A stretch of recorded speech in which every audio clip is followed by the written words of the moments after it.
So here's something I wanted to talk about. So I have a lot of 3D printed parts on my transmitter. You know, I got these Rotor Riot gimbal protectors, and they're actually modified a little bit longer so that they fit taller sticks. I like my sticks to be a little bit longer.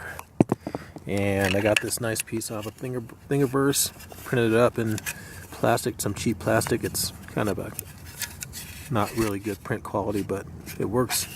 And I just came up with this, I don't know what you call it, it's just a protector for the the stock Crossfire transmitter antenna. I'm running it on my FrSky R9M. Have an adapter on there, and so a couple neat little 3D printed parts.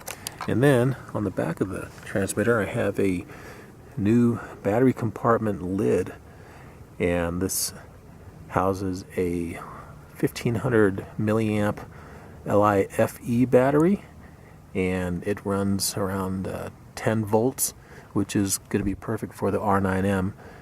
On the R9M you shouldn't go over 12 volts, and 10 volts is a nice sweet spot, and the FrSky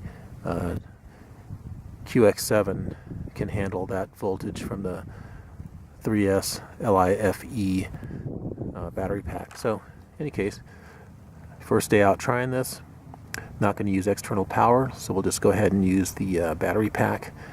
And so let's see what happens, see how long my my battery lasts using the R9M without external power. Well, sort of is external, but it's going to be drawing on the internal power of the transmitter. It's all right.